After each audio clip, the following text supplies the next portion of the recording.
Naniniwala si Senator Rodante Marcoleta na dapat pagkalooban ng Department of Justice ng witness protection ang mag-asawang Curly at Sara Diskaya, lalo't sila lang ang matapang na nagdawit kina dating Congressman Zaldico at dating House Speaker Martin Romualdez sa isyu ng flood control. Alegasyon pa ni Marcoleta, tila selective umano ang DOJ at wala rin naman daw sa batas na kailangang ibalik ng mga Diskaya ang kanilang nakulimbat na pera.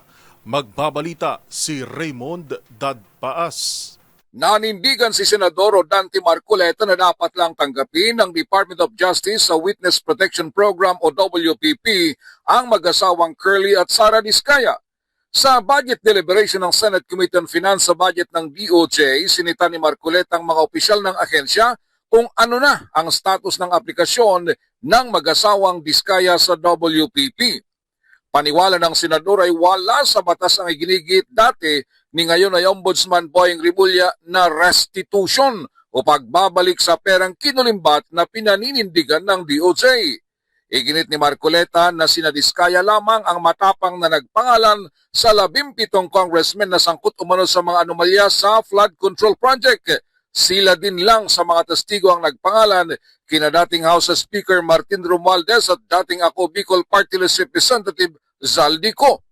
Duda nito ay pinipili lamang ng DOJ kung sino ang gusto nilang iproseso. Depensa ni OIC Secretary Frederick Vida, pinoproseso pa sila Curly at Sara Diskaya at kung anumang halaga na mabanggit ng mga ito at interesadong ibalik sa gobyerno ay tatanggapin ng DOJ. So pinipili nyo yung gusto nyo i-process. Paano natin, sila lamang ang nakapag-identify initially ng 17 congressmen. At doon sa kanilang mga testimony, lumalabas na rin ang pangalan ni Zaldico and Martin Romualdez. Ngayon, kung ayaw ninyong bigyan sila ng protection under that law, kaya siguro umayaw na sila sa ICI. So what is their status now with the DOJ? Are you insisting that they restitute? How much? How do you compute it? Sa huli ay naghugas kamay pa ang senador sa pagsasabing hindi niya pinoprotektahan ng mga Diskaya.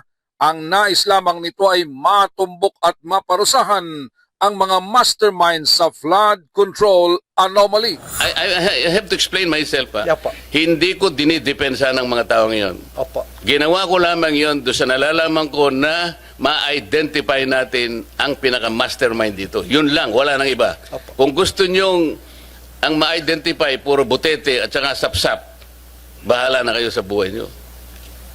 Gusto rin po namin, Your Honor. Gusto nyo pala eh. Opo. Why are you putting a requirement that is not within the law?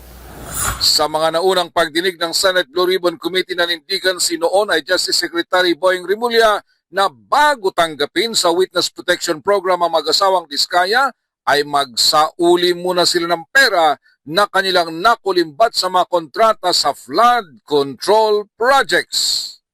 Para sa MBC TV Network News, ito si Raymond Dadpaas ng DZRH, una sa Pilipinas, una sa Pilipino.